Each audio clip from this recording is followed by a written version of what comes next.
Welcome student in another video lecture session for Financial Accounting 1 of BCom semester 1. We already started a second chapter, joint venture account. Since from last 2 or 3 lectures, we discussed already theory in first 2 lecture and also complete a first practical question when only one partner keeps account of joint venture. So here we are going to second question of the same concept or same method when only one partner keeps account of joint venture business. So as you seen on your screen, there is practical question number 26 as per your book, but it is question number 2 for our video lecture session. Question is Anu and Deepu enter into a joint venture of underwriting the subscription at par for entire share capital of Jai Bharat Limited. Anu અને દીપુ છે એક joint venture એટલે કે સંયુક્ત સાહસ શરૂ કરે છે. અંડરરાઇટિંગ ધ સબસ્ક્રિપ્શન, અંડરરાઇટિંગ એટલે કે બાંહેધરી, સબસ્ક્રિપ્શન એટલે ભરણું, એટ પાર of entire share capital of જય ભારત લિમિટેડ. જય ભારત લિમિટેડ કરીને કોઈ કંપની છે જેને પોતાના શેર ઇસ્યુ કરેલા છે, તો એ ઇસ્યુ અંગે બાંહેધરી આ અનુ અને દીપુએ ભેગા મળીને આપેલી છે. Consisting of 10,000 equity share of ₹10 each and to pay all expense up to allotment. જે બાંહેધરી આપેલી છે એ 10,000 શેર અંગેની બાંહેધરી છે. દરેક શેર 10 રૂપિયાની કિંમતનો છે અને શેરનું એલોટમેન્ટ થાય ત્યાં સુધીના બધા જ ખર્ચા એ લોકોએ ભોગવવાના છે. They were to share profit in the ratio of 3:2 respectively. તેઓ 3:2 ના પ્રમાણમાં નફો નુકસાન વહેંચતા હતા. The consideration in return for the guarantee was 1,200 equity shares of ₹10 each, fully paid to be issued to them. અનુ અને દીપુ ભેગા મળી અને જય ભારત કંપનીને ગેરંટી આપે છે, તો આ ગેરંટી બદલ એ લોકોને કંપનીમાંથી 1200 શેર મળશે. દરેક શેર 10 રૂપિયાની કિંમતનો છે, પણ આ શેરના પૈસા અનુ અને દીપુએ ચૂકવવાના નથી, કારણ કે એ લોકોને આ ગેરંટી આપે છે કંપનીને, એ બદલ કંપની એમને કમિશનના સ્વરૂપમાં ચૂકવશે, મહેનતાણા સ્વરૂપમાં ચૂકવશે એવું કહી શકાય. Anu provided the fund of registration fee ₹1,200, advertising ₹1,100 and printing and stationery ₹900. અનુએ registration ફીના 1200 રૂપિયા, જાહેરાત ખર્ચના 1100 રૂપિયા અને પ્રિન્ટિંગ અને સ્ટેશનરીના 900 રૂપિયા પૂરા પાડેલા છે, એટલે કે ચૂકવેલા છે. Deepu contributed towards payment of an office rent ₹400, legal charges ₹1,600 and staff salary ₹1,200. દીપુએ ઓફિસનું ભાડું 400 રૂપિયા, લીગલ ચાર્જ એટલે કે કાયદેસરના જે કંઈ ખર્ચા હોય કાયદેસરની વિધિના એ ખર્ચ અંગેના 1600 રૂપિયા અને સ્ટાફનો પગાર 1200 રૂપિયા ચૂકવેલો છે.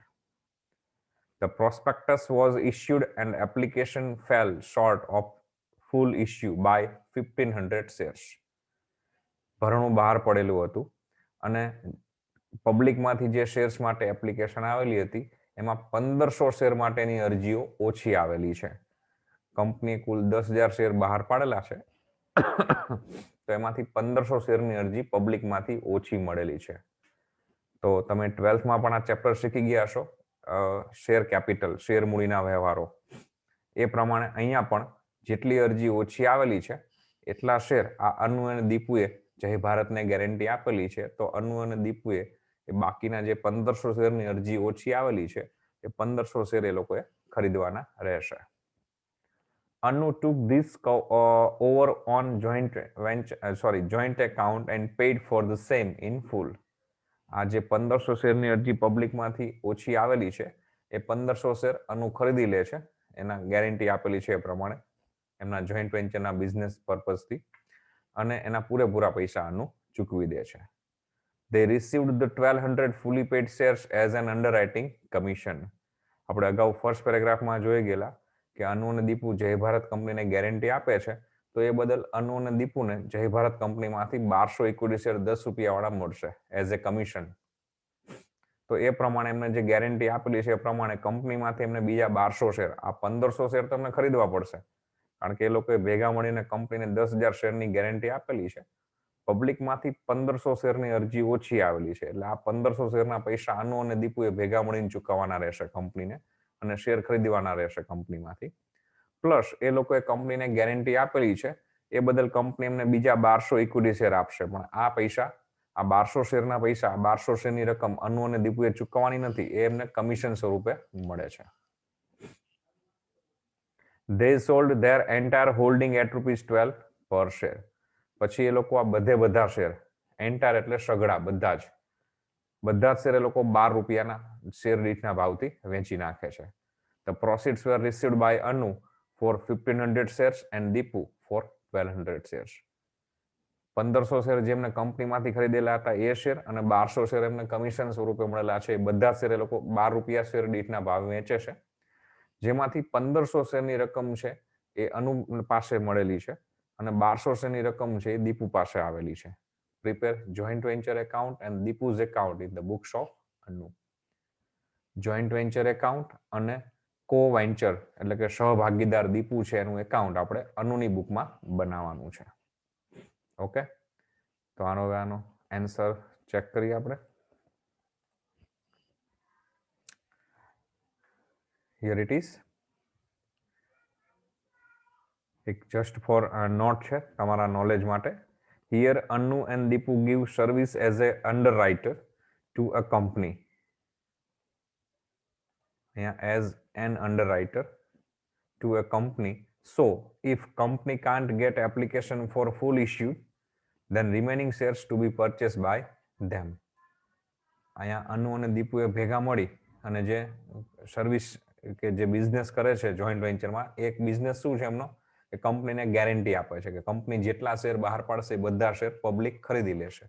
એનો મતલબ કે પબ્લિકમાંથી જો ઓછી અરજીઓ આવે તો જેટલા શેર્સની અરજી ઓછી આવશે એટલા અનુ અને દીપુએ કંપની પાસેથી ખરીદવાના રહેશે. તો એ પ્રકારનો એક સર્વિસ ટાઈપનો બિઝનેસ જોઈન્ટ વેન્ચરમાં એ લોકો અંડરરાઇટિંગનો કરે છે. For give this type of service they get 1200 share as a remuneration. It means commission at a free of cost. આપણે ક્વેશ્ચનમાં જોઈ ગયા કે કંપનીને એ લોકો ગેરંટી આપે છે જય ભારત કંપનીને, અનુ અને દીપુ મળીને. તો કંપની તરફથી એમને શું મળશે, તો કંપની તરફથી એમને 1200 ઇક્વિટી શેર મળશે, જેના પૈસા એ લોકોએ કંપનીને ચૂકવવાના નથી. As a remuneration, as a commission તરીકે એમને પૈસા મળે છે. ઓકે, હવે આન્સર જોઈએ તો આપણે અનુની બુકમાં એકાઉન્ટ બનાવવાના છે. તો ઇન ધ બુક્સ ઓફ અનુ જોઈન્ટ વેન્ચર એકાઉન્ટ એપ્રોક્સ 12 થી 15 લાઈનનું જોશે અને સાથે કો વેન્ચર એકાઉન્ટ જેનું નામ છે દીપુ. તો અહીંયા કો વેન્ચર્સ એકાઉન્ટ બી લખી શકાય, દીપુઝ એકાઉન્ટ બી લખી શકાય. એ એપ્રોક્સ આપણે 5 થી 6 લાઈનનું જોઈશે. ઓકે, ડેબિટ ઉધાર બાજુ ડીઆર, ક્રેડિટ જમા બાજુ સીઆર. શોર્ટ ફોર્મ તમે જેમ ગુજરાતીમાં ઉધાર જમાનો ઉ અને જ લખો છો એ પ્રમાણે. Particular rupees, particular rupees. વિગત રકમ રૂપિયા, વિગત રકમ રૂપિયા. ઓકે, ફરી વખત આપણે ક્વેશ્ચન જોતા જઈએ અને એની એન્ટ્રી જે બુકમાં એકાઉન્ટમાં થતી હશે એ પ્રમાણે કરતા જઈશું. તો ફર્સ્ટ પેરેગ્રાફમાં છે Anu and Deepu enter into joint venture underwriting the subscription at a par of entire share capital of Jai Bharat Limited consisting of 10,000 equity share of ₹10 each and to pay all expense up to allotment. અનુ અને દીપુ ભેગા મળી અને જય ભારત કંપનીને 10,000 શેરની બાંહેધરી આપેલી છે. દરેક શેર 10 રૂપિયાની કિંમતનો છે અને શેરનું જ્યાં સુધી એલોટમેન્ટ ન થાય ત્યાં સુધી બધા જ ખર્ચા અનુ અને દીપુએ ભોગવવાના છે. આવી ગેરંટી એમને કંપનીને આપેલી છે કે તમારા 10,000 શેર પબ્લિક ખરીદી લેશે.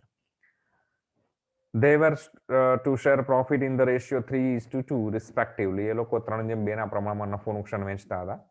The consideration in return for the guarantee was 1,200 equity share of ₹10 each fully paid to be issued to them. અનુ અને દીપુએ ભેગા મળીને કંપનીને ગેરંટી આપેલી છે એ બદલ કંપની તરફથી એમને મહેનતાણા સ્વરૂપે 1200 ઇક્વિટી શેર, દરેક શેર 10 રૂપિયાની કિંમતનો છે, એટલે ફ્રી ઓફ કોસ્ટ એમને ફ્રીમાં મળશે, એઝ અ રેમ્યુનેશન મળે છે એટલા માટે. હવે સ્ટાર્ટ થાય છે સેકન્ડ પેરેગ્રાફથી જે એન્ટ્રી કરવાની છે.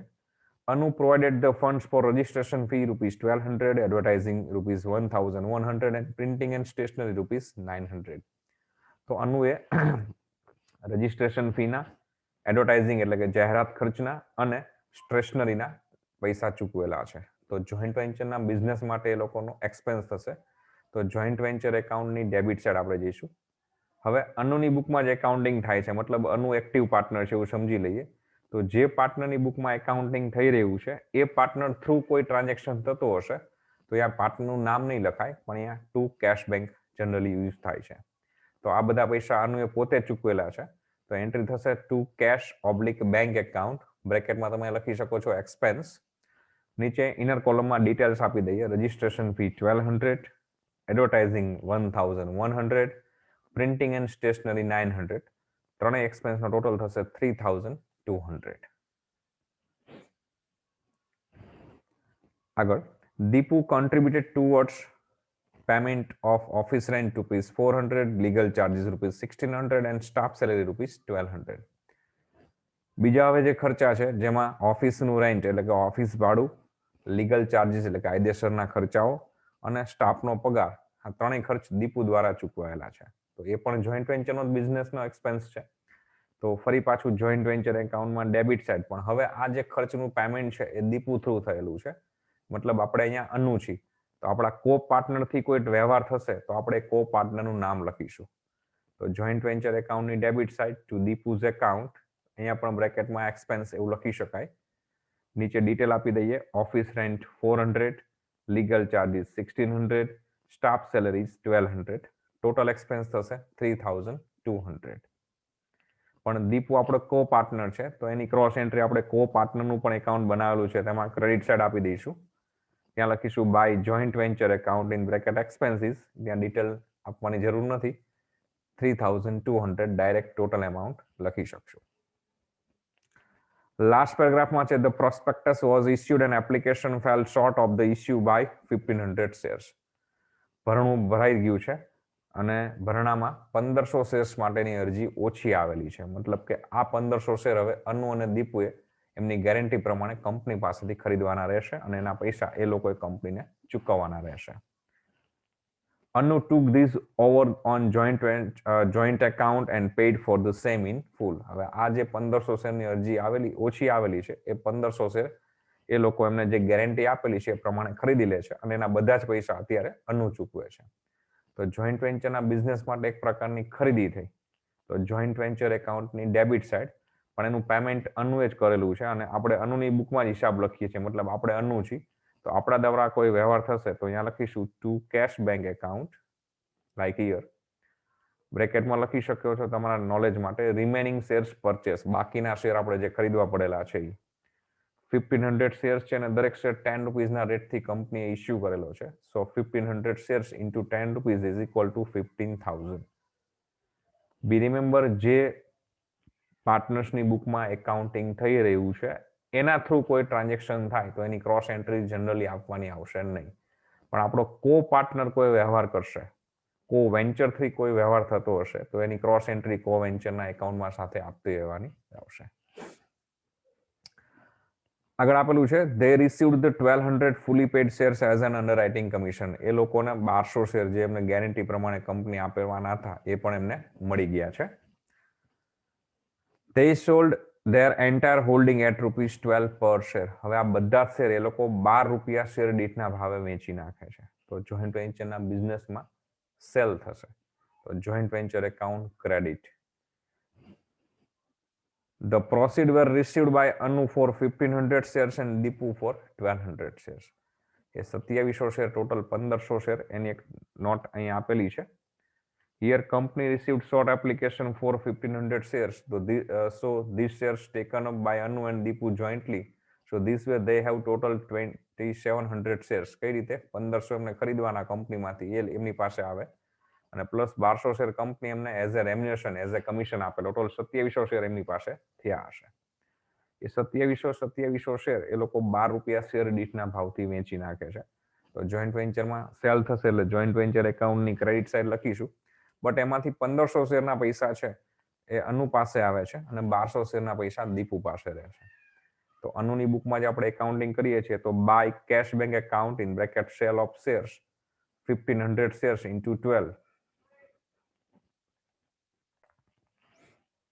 પછી બાકીના 1200 શેર દીપુ થ્રુ સેલ થાય છે તો by Deepu's account in bracket sale of shares 1200 shares into 12 rupees is equal to 14,400.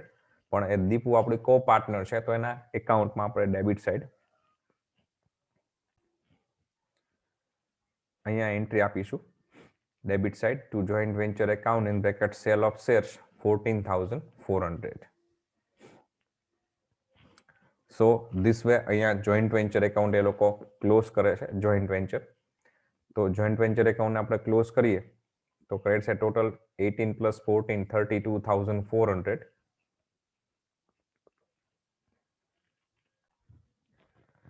Same total આપણે ડેબિટ સાઈડ એપ્લાય કરીએ 32,400.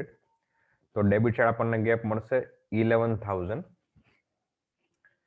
This is a credit balance, so it means it is a profit which is divided among joint venture. It means Anu and Deepu as per the decided ratio 3:2.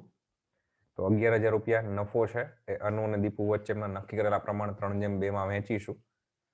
અનુની બુકમાં accounting થાય છે એટલે અનુના હિસ્સાનો જે નફો છે એ profit and loss એકાઉન્ટમાં લઈ જશું અને દીપુના હિસ્સાનો જે નફો છે એ આપણે દીપુના એકાઉન્ટમાં આપીશું. અહીં લખીશું પ્રોફિટ એન્ડ લોસ એકાઉન્ટ અને દીપુઝ એકાઉન્ટ. 3 ભાગે નફો અનુનો છે એમાં 6,600, 2 ભાગે નફો દીપુનો છે 4,400. એની ક્રોસ એન્ટ્રી દીપુના એકાઉન્ટમાં આપી દઈએ by joint venture account in bracket profit 4